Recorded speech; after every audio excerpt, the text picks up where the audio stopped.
So, it's been some time since Spiderman came out, and I'm assuming with all the memes and everything coming around about it, I should do something about with it, especially seeing as Spider-Man's my favorite superhero, though. Yeah, I know. And, you know, I guess going alongside that, rest in peace, Stan Lee. It's been some time, but yeah. Um, but anyways, in correlation with the movie, I should say video. I'm so used to saying video as a YouTube. Sorry. But, yeah, to go with that, it opened up a whole thing. Firstly, you can actually say the first Marvel Cinematic Universe movie isn't Iron Man anymore. You can actually say it's Spider-Man, Sam Raimi. Woo! Well, I grew up with that. So, of course, nostalgia screams at me saying that that's the best Spider-Man movie, but yeah. I know. It's just me, I'm a 90s kid. I'm used to all that goofy stuff, that goofy 90s, twisted, kind of funny stuff. So, it's nostalgia. That's all I can really say. That's why I say Tobey's the best Spider-Man.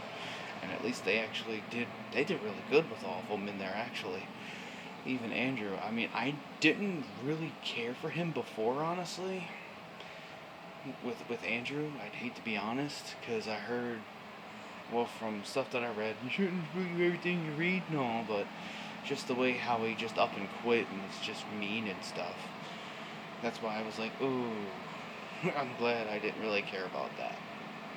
But, because, like, the whole rumor thing, or, the whole story spun on him with that whole crap is that, oh, yeah, no, you need to be clean shaved and get in costume and go somewhere. And he was like, nah, forget that. And then he just grew out a beard and left.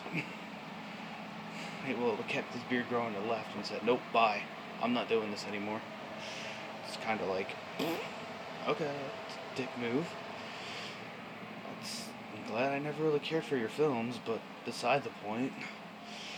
I mean, there's some good scenes in there, but I mean, I'm glad he made a great comeback with all that.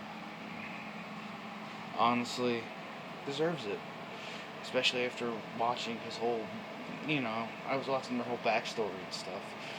Well, at least his keeps popping up everywhere with this whole redemption and all that in the movie. The way he,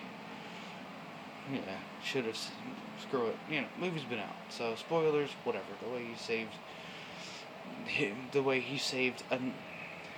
He should have saved his Gwen, so to speak. Now, there's so many theories, so many things, because they're introducing the multiverse. They're bringing, in theory, because of that, they started with Spider-Verse.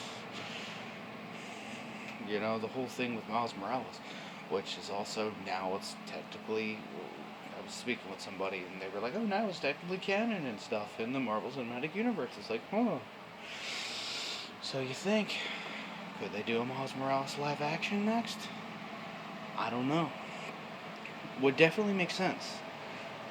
Another one they could definitely do, that everybody's screaming and hankering and all that for, is Spider-Man 4 and Amazing Spider-Man 3. I keep forgetting there's not a third one yet. Get that real quick. So, but yeah, they should definitely, I'd say first, focus on Amazing Spider-Man 3. Focus on that, at least that way they can all have a trilogy and it'll be all fine, dandy, even, and plus, I'd say Andrew still got it. He can do it. Especially, I was watching this guy do his whole thing on what if Amazing Spider-Man 3 happened. The guy went very deep in the detail. I watched it a few times, actually, because I had to show it to some people. So I'm like, dude, what do you think? He's actually really on point, So, yeah. But, yeah, so that's the true question. That's my question of the day. What do you think? What do you think, believe, whatever, should come next? Amazing Spider-Man 3, Spider-Man 4, or another one with Miles Morales coming in as a live action? 'Cause my whole plan. Look at me saying, like, I'm the director, yeah, this is my plan. No. But the whole idea thought, I guess you could say, it's not even an idea. I can't even really spurt it out or anything. I mean, nobody's gonna look at me and my thoughts and ideas on it. But, well, director-wise and all, but the whole thought process I have is that with this ending here, they could, since it's all changing now with the multiverse coming into effect, and Spider-Verse, multiverse, all that stuff, it could be, as there was the Thanos snap or the blip or whatever they want to call it, it could be a little mistake there and actually bring Miles Morales to uh, the home series, the No Way Home and all that. There could be like a little snap there where that comes in, because not really a snap, but like a mistake, an error or something, where Miles Morales could accidentally be left there. Who knows? And then that's how, Tom Holland will get his redemption and all as well. Because, I mean, it was a great ending. But, things don't really, well, usually of what I've seen in hero movies, they don't really end on bad terms. And that's probably where it's gonna go to turn from that bad turn to a good turn. Where it's gonna be Miles Morales is like, oh yeah, I know you. Since he doesn't come from that universe, he knows who he is. So he's just like, I know who you are. Where's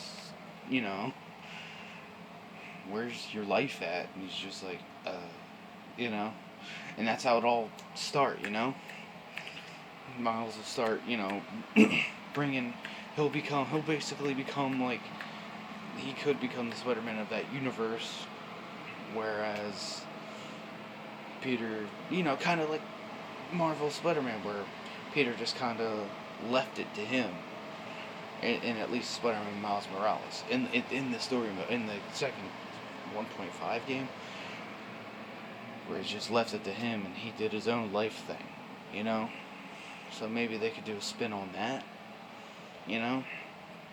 or something like that, You could end on a good term, so to speak.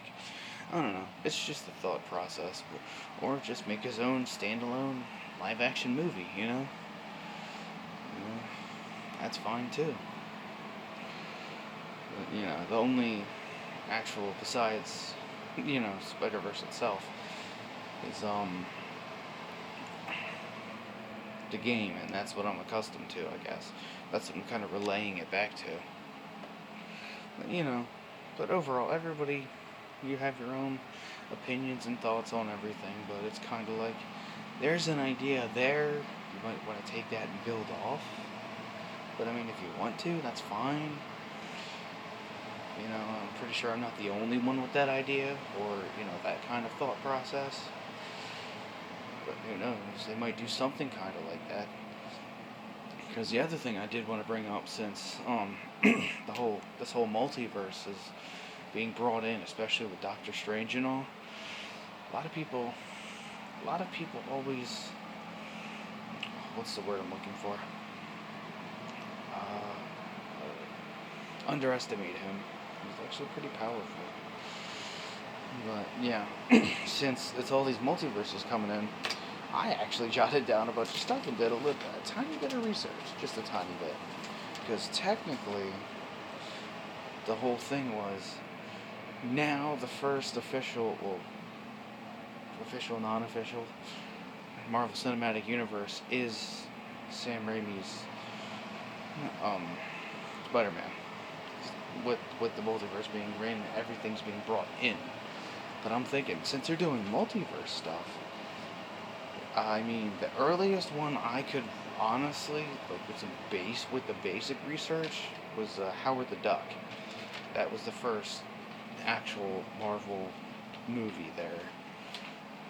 Like I said, this is basic research, but I did a little in depth, so not too. Like I said, it's just brief. It's just wanted to bring these thoughts out. Because then, if you really want to go, make that like the first Marvel Cinematic movie with Howard the Duck, you could even. I mean, the one that's really crossing me now, especially since it's being talked about, is Blade.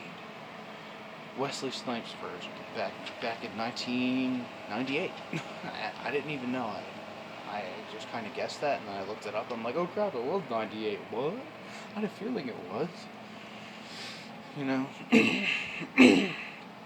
And you could technically, especially with it being made, bam, there you go.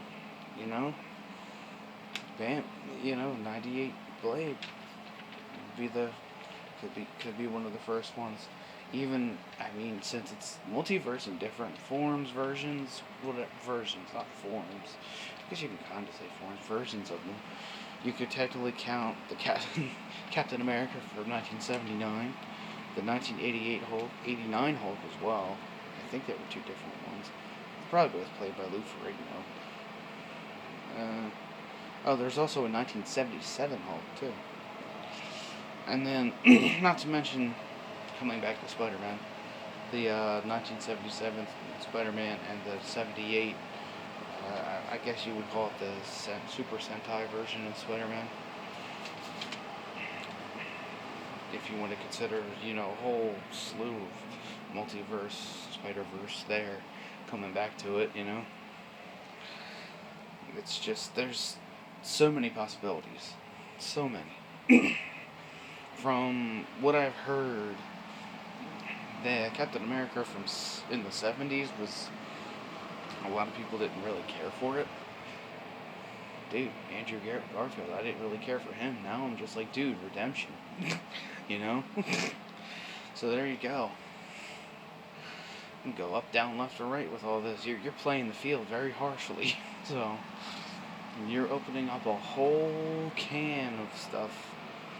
And you're giving so many people, so many thoughts, so many ideas, so many hopes of what could happen, what will happen, and all now. And I'm glad I'm here for it, honestly. Mm-hmm. But, overall, I really just wanted to pull out that question just to see what others thought. What, honestly, thinking, what should be next? Should it be the Miles Morales live action? Should it be Amazing Spider-Man 3? Or should it be Spider-Man 4? Or, if you really want to consider it, there could be one final, even if it's let's probably just put it in like a cameo or something for Tom Holland. Especially since, he's taking a break for now. Don't blame him. Everybody needs a break sometimes. But yeah, those are the three main ones that are crossing my mind now. Especially, should they finish up the trilogy with Amazing Spider-Man 3? Should they actually try to go more in depth with Tobey, especially with him being older now and, going through some of their backstories, well, further into their future backstories, I guess you could consider it, with, in No Way Home, or do you think they should just go all in and just say, you know what, we'll make a Miles Morales one, especially with the reference from Electro in the movie too, so, everything that I talked about, what do you think? Alright? Feel free to leave a comment about it. Alrighty? Later, guys.